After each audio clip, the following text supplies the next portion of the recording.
Ibu dan Bapak, para suster, bruder, frater, kaum muda, remaja, dan anak-anak yang terkasih di dalam Yesus Kristus.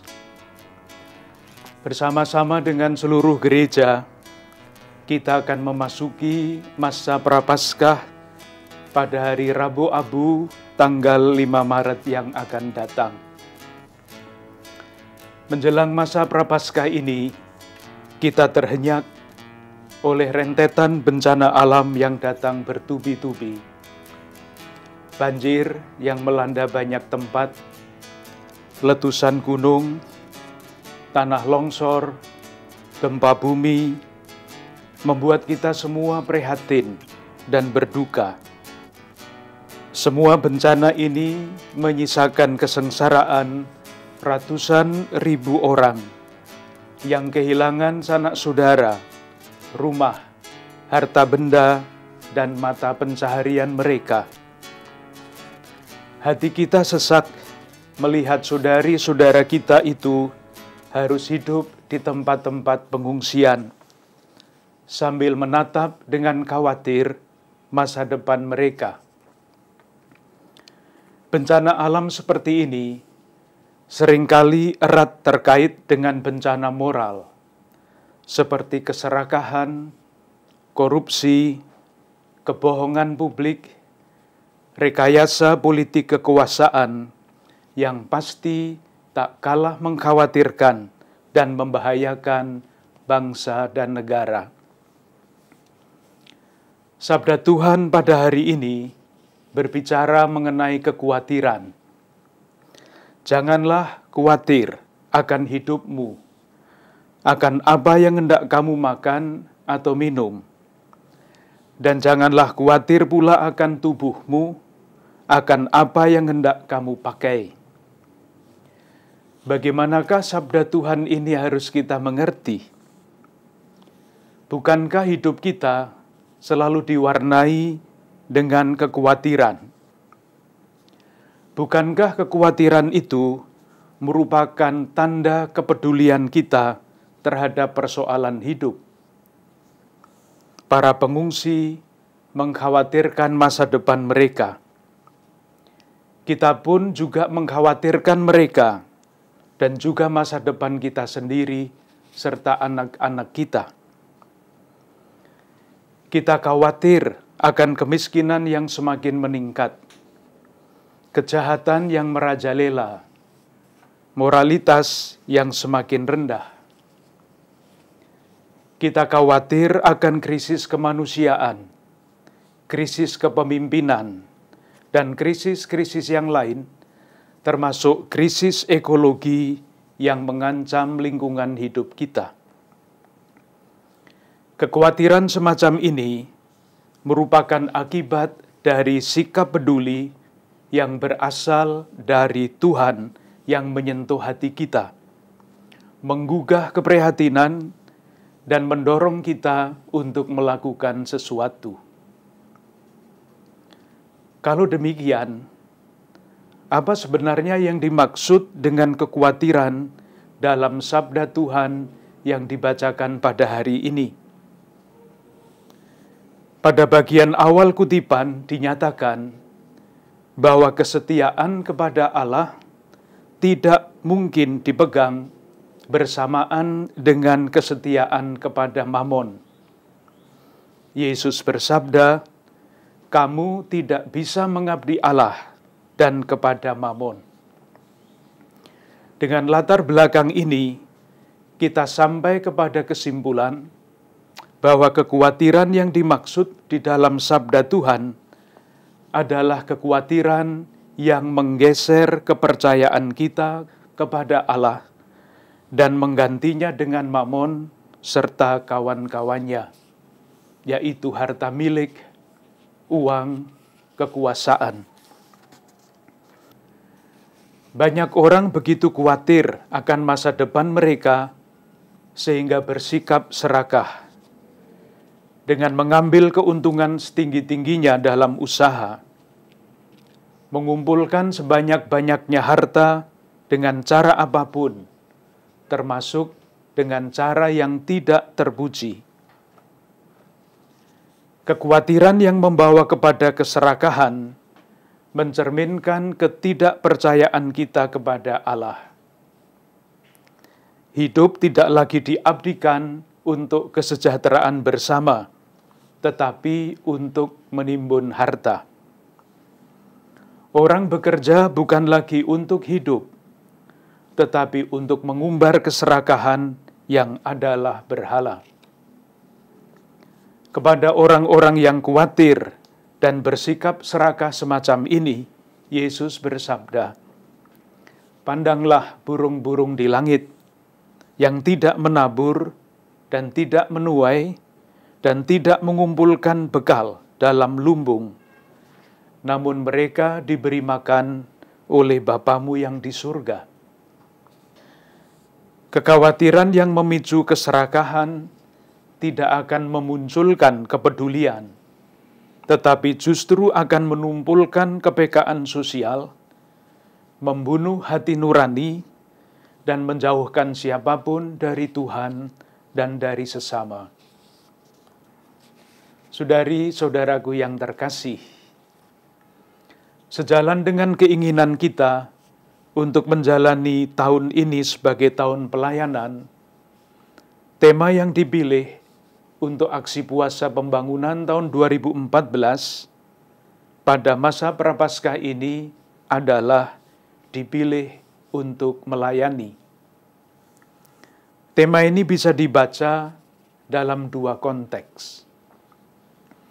Dalam konteks gerejawi, memilih dan melayani adalah dua kata yang amat dekat dengan jati diri kita sebagai murid-murid Kristus. Seperti halnya para murid Yesus yang pertama, kita semua adalah pribadi-pribadi yang terpanggil dan terpilih. Kita tidak pernah boleh mengatakan, "Kebetulan saya orang Katolik." Keyakinan bahwa kita adalah pribadi-pribadi yang dipilih dan dipanggil seharusnya membuat kita menjadi warga gereja yang bangga dengan jati diri kita sebagai murid-murid Kristus. Sementara itu, kita juga sadar bahwa kita dipanggil dan dipilih tidak demi kepentingan diri kita sendiri saja, melainkan untuk mengikuti Yesus yang datang bukan untuk dilayani, melainkan untuk melayani dan untuk memberikan hidup demi sesama, demi kebaikan bersama. Semoga pesan-pesan iman yang disampaikan lewat aksi puasa pembangunan tahun 2014 ini mendorong kita semua untuk, tanda petik, khawatir, dalam arti yang positif, untuk mengasah suara hati dan mengembangkan kepedulian sosial yang berbuah dalam bentuk-bentuk pelayanan yang semakin kreatif.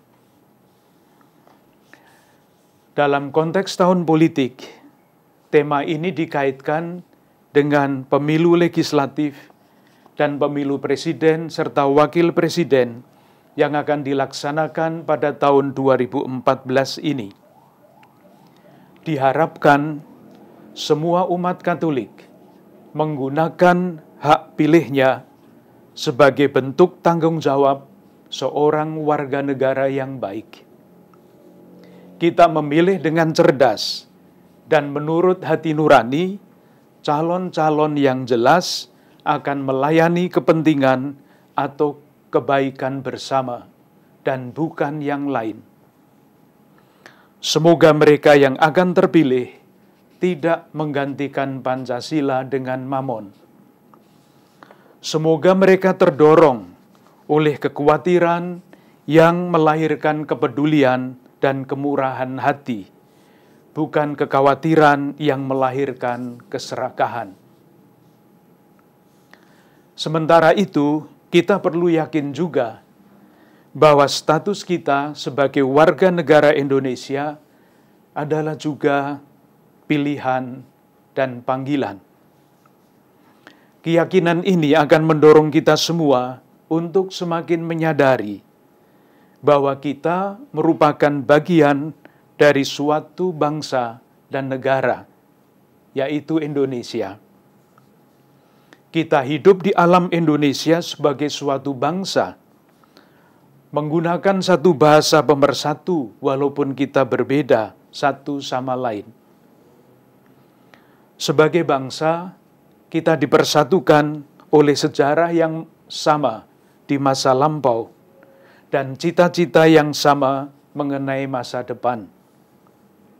Kita juga tahu bahwa cita-cita bangsa Indonesia termuat dalam kelima sila Pancasila. Oleh karena itu, setiap bentuk kegiatan atau pelayanan untuk mewujudkan nilai-nilai Pancasila yang amat mulia dan luhur, pastilah juga merupakan perwujudan iman kita. Saudari-saudaraku yang terkasih, untuk memperkaya bekal kita memasuki masa Prapaskah, kita juga ingin belajar dari pesan Paus Fransiskus untuk masa Prapaskah ini. Judul pesan Paus adalah, "Ia telah menjadi miskin supaya kamu menjadi kaya oleh karena kemiskinannya." Kata-kata ini adalah landasan rohani yang disampaikan oleh Rasul Paulus kepada jemaat di Korintus, agar mereka murah hati dalam membantu saudari-saudara mereka di gereja induk Yerusalem yang membutuhkan bantuan karena mereka miskin. Menurut Paus, selain kemiskinan material, berkembang juga pada zaman kita ini kemiskinan moral dan kemiskinan spiritual. Miskin material berarti tidak terpenuhinya hak-hak dan kebutuhan dasar manusia. Miskin moral berarti menjadi budak dosa. Miskin spiritual berarti meninggalkan Allah dan mengabdi Mamon serta kawan-kawannya. Dalam ketiga lapangan kemiskinan ini, kita diundang untuk menjadi hamba-hamba Kristus dan pengurus rahasia Allah. Artinya, menjadi saksi-saksi kekayaan Kristus yang seluruh hidupnya dijalani demi keselamatan manusia seutuhnya dan kemuliaan Tuhan. Akhirnya, bersama-sama dengan para imam dan semua pelayan umat, saya ingin mengucapkan terima kasih kepada para ibu dan bapak, para suster, bruder, frater, kepada kaum muda, remaja, dan anak-anak sekalian yang dengan peran berbeda-beda telah ikut mengemban tanggung jawab sejarah Keuskupan Agung Jakarta. Para perintis dan pendahulu kita telah menulis sejarah, artinya meletakkan dasar dan mengembangkan keuskupan kita tercinta ini menjadi seperti sekarang ini. Sekarang kitalah yang mesti mengemban tanggung jawab sejarah itu. Marilah berbagai pelayanan sederhana yang kita lakukan dan prakarsa-prakarsa kreatif yang kita usahakan, kita hayati sebagai wujud pelayanan dan pertobatan yang terus-menerus, sebagai wujud tanggung jawab sejarah yang kita emban. Salam dan berkat Tuhan bagi Anda semua, bagi keluarga-keluarga dan komunitas Anda.